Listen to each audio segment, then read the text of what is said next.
Yeah, looking forward to this one. One thing the ladies always bring us is the action. And I'm sure this one's going to be no different. Alexandra Giles takes on Rochelle Mcfarlane in this flyweight matchup. It's in the Wild Gym in this red corner again this evening. Or this afternoon, I should say. I've seen them a few times so far. And they've produced some really good fighters as well so far on this Battle Arena 62 card. Yeah, they have definitely good conditioning, good cardio, good technique. You know, they've got them well prepared. Just as we see Alexandra Giles now in the final inspection zone with our cut woman before she steps inside the Battle Arena cage.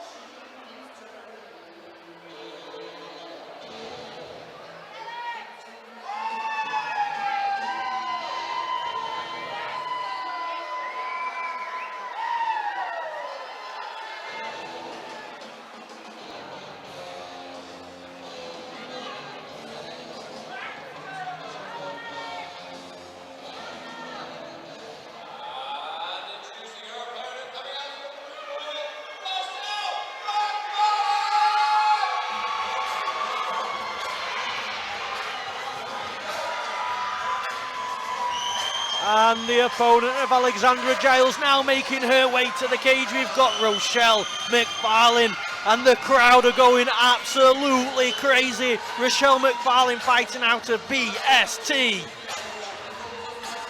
Yeah, the crowd went wild there as Rochelle was introduced. Got Joe Budden pumping up, getting the crowd pumped for sure.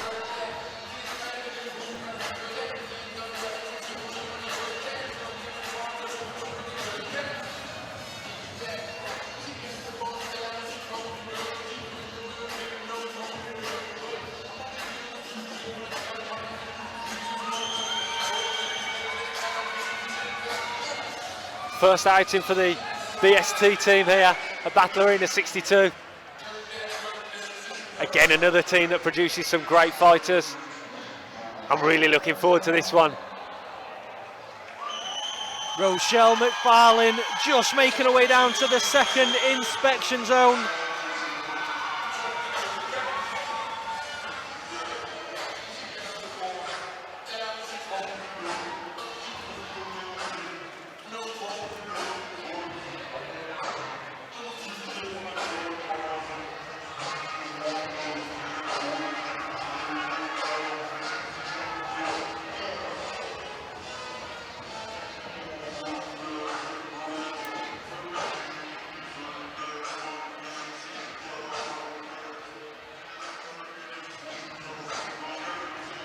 Rochelle Mcfarlane just getting the final inspection before she enters the cage.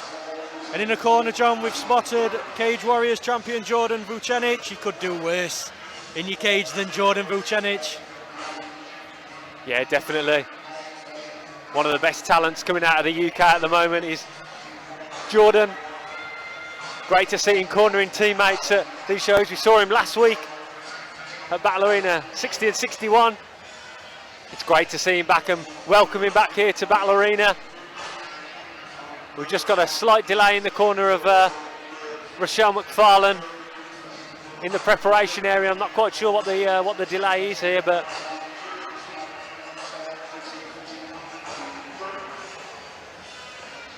yeah, it's tough to see at the minute, John. Obviously, for everybody watching on pay-per-view, nails possibly. I'm not sure. Nails too long. We'll bring you the information as and when we get it.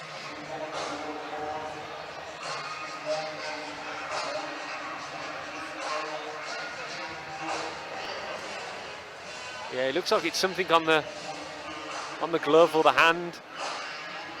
Could be a bit of loose tape from the hand wrap, or like you said, John, it could be the nails. Either way, not a big thing, just a slight delay. She'll be stepping to the cage shortly, and we will still get this women's flyweight fight.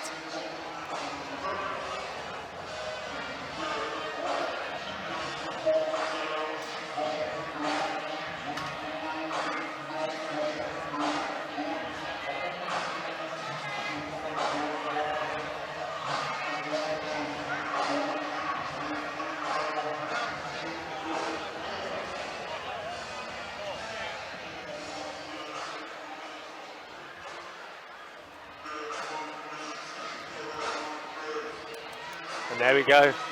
After a slight delay, Rochelle Mcfarlane makes her way into the blue corner.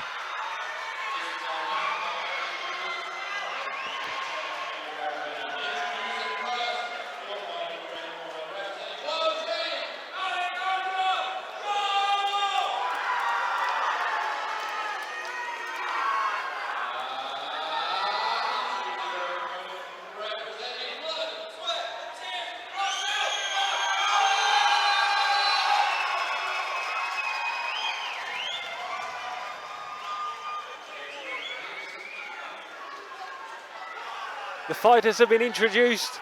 We've got Alexandra Giles in the red corner wearing all black.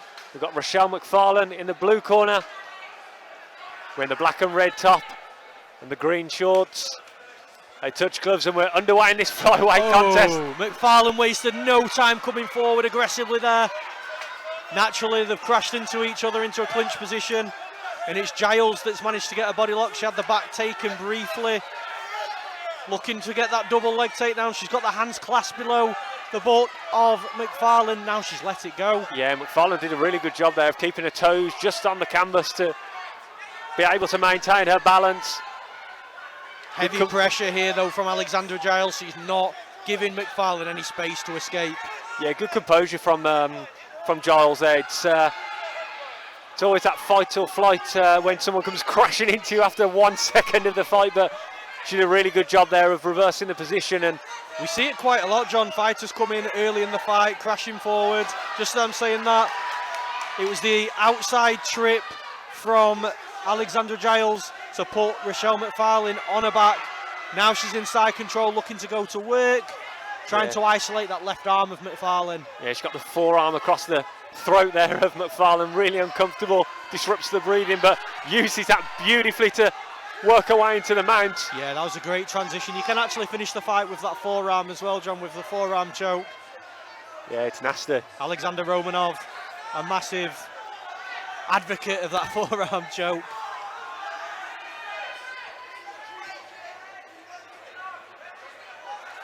But yeah, on top here, Alexandra Giles, it does look like she's trying to isolate something. She's hunting for a submission, John. She's got a position now. She's worked her way to that position. She's earned it, and now she's looking for submission opportunities. Yeah, she's just softening up Mcfarlane with the right hands. Mcfarlane, it's that left arm she keeps looking. I'm not sure if she's looking for to try and sweep it up and get into a kind of an arm triangle position, or Mcfarlane looks stuck on her back in this position, John. You know, like you said, she's grapevine in the legs as well. So you see, Giles is just making it even harder for Mcfarlane, and she looks comfortable on top as she's landing ground and pound. But I'm sure she's landing ground and pound whilst trying to spot any openings for submission attempts as well. Yeah, definitely. And as you say, it looks like she's stuck on the bottom position here. And if the first 5 seconds were any indication, it looks as though Mcfarlane wanted to keep this fight standing and come out and bang. And Alexandra Giles has taken it to the mat very wisely. And well, that's what happens when you crash forward, John. I briefly mentioned it before the takedown. You know, we see it a lot in these fights where one fighter will come forward hard and aggressive, another fighter remains composed, clinches up and uses that forward pressure aggression to counter what's happening and ultimately put them in the bad spot, which is exactly what's happened. Yeah, first round seems to have flown by, with Alexandra Giles enjoying a lot of top control there. Yeah, very quick first round, well, though it seemed, but like you say, John, a dominant first round for Alexandra Giles. Yeah, I imagine the corner now, the BST team, the corner of Rochelle Mcfarlane, will be telling her just a little bit more calm and composed coming out in this second round. You don't want to leave yourself vulnerable to that takedown again, because as you've just seen, Alexandra Giles has got some good top pressure, some good top control, and if you can't get out of that position, number one rule, don't get into that position to start with. Yeah, I agree, but it's not just good top control and good pressure on top that Alexandra Giles has. She's clearly more educated inside the clinch in regards to where she needs to be. She was able to turn Mcfarlane. She was doing the right things in regards to the body lock chain into a double leg takedown, back to the body lock, outside trip. You know, it seems like she's more dominant in those clinch positions. for me, for Mcfarlane, I don't think she should crash forwards. I think she should just get some reads on the outside early on and see what she can do about sliding in and out of range. Yeah, definitely. The last thing, I think, I'm no lip reader, but the last thing that wild team of Alexandra Giles said to her was, keep switched on. But again, it's the exact same position, John. It's almost like deja vu. You know, Rochelle Mcfarlane crashed forwards eventually, gave her back inside the clinch. Now she's trying to recover that position whilst taking some knees. Yeah, just trying to swim this left arm over to turn chest to chest again, but can't quite.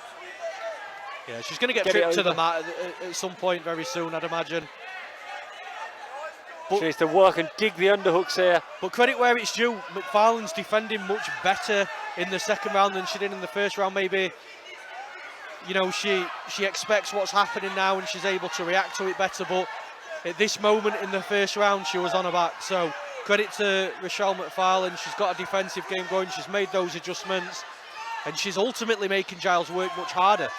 Yeah, definitely. Both these ladies exchange some knees in that clinch position, but a great job from Alexandra Giles getting this fight to the mat again. Much better position here in the guard though for Mcfarlane. Yeah, Good to see what her bottom game's like, whether she'll throw up any submissions or just get it straight back standing, and she's back up to her feet pretty quickly. She'll be happy about that. Yeah, she used a bit of a knee shield there before she pushed Giles off her, so again, intelligently defending. Almost looked like Mcfarlane wanted to land one of those Travis Brown elbows there to defend the takedown, and then realised no can do in amateur mixed martial arts, so she just used a few hammer fists instead before defending this double leg attempt. Yeah, but Mcfarlane had an underhook then on her right hand side under the left armpit of Alexandra Giles. She's sinking it in slowly again there. It's going to help her to defend, but ultimately just relentless pressure from Giles before lifting her up and dumping her on her butt. Yeah, right in front of a corner team as well. There's no better place to take your opponent down if you want some instructions from your team as to where to go and what to do next. And that wild gym corner is shouting stern instructions at their fighter Alexandra Giles, who is just a foot away from them. Beautiful job there from Mcfarlane again to use the legs to kick off, but she just exploded into those aggressive punches too quickly, and Giles was just able to duck under and clinch up again. Just needs to use a little bit more of that fight IQ when they separate and just get back into the centre and into that punching range to ensure that Giles can't get in these clinches. It's easier said than done. I'm sure the adrenaline is rushing faster than we can possibly imagine, John. But yeah, you're right. A little bit of fight IQ, just calm things down and relax a little bit more. I know it's easier said than done. Absolutely. But ultimately, Rochelle Mcfarlane did a really good job of getting Alexandra Giles off her at the end of that second round, but then crashed forward straight into the position where she's ended up getting taken down from every single time. Yeah, one thing that Mcfarlane did do really well in that round was make Alexandra Giles work a lot harder for those takedowns.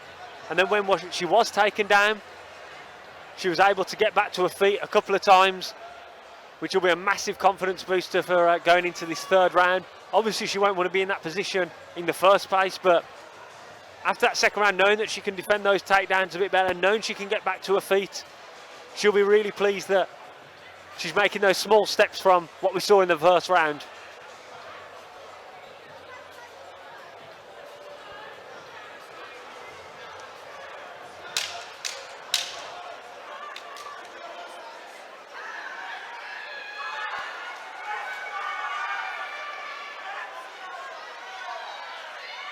Third round is about to get underway here in this 57 kilograms flyweight matchup between Alexandra Giles and Rochelle Mcfarlane. Giles in the all black in the red corner, Mcfarlane in the blue corner with the black and red top and the green shorts. A much more composed start to the third round as well for Rochelle Mcfarlane. It looks like she's making some adjustments. Yeah, moving very light on her feet in this third round, throwing the 1-2 and then pivoting and in and out.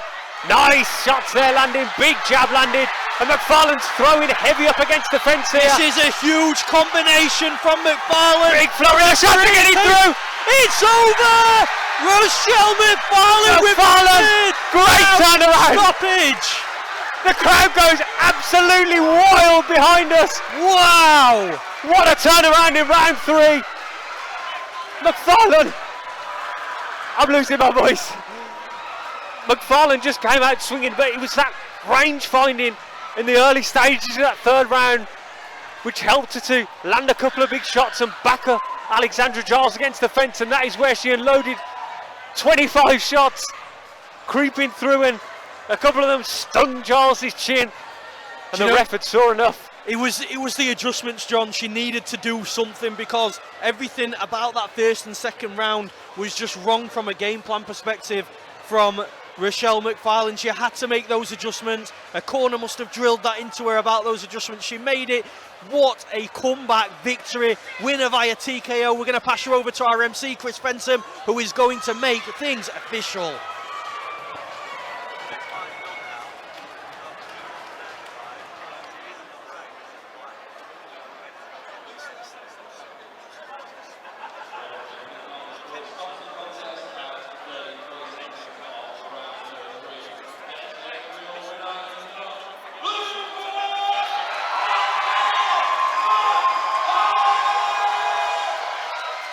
Once again, congratulations to Rochelle Mcfarlane for a phenomenal comeback victory. Winner in round 3 via TKO.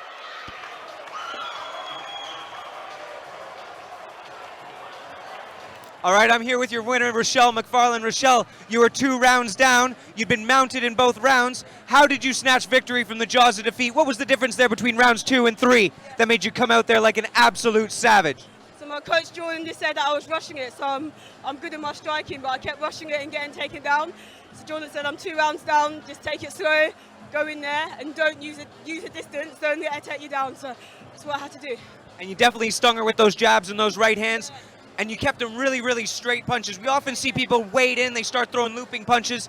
Has that something you've been working on in the gym, that crisp boxing? Tell us about that. What is BST like for boxing? Yeah, so my boxing coach again was I worked with him a lot, and he always works on my jab. So I knew she was taller than me, I knew she would have had the longer range, so I had to get in the jab and come out quickly today. That was the game plan, really. Well, you definitely made your coaches proud, you made BST proud, you made the people here proud. When can we see Rochelle Mcfarlane again? As soon as possible. As soon as possible, yeah. I absolutely love that answer. Congratulations, have a great night. Let's go back to the action.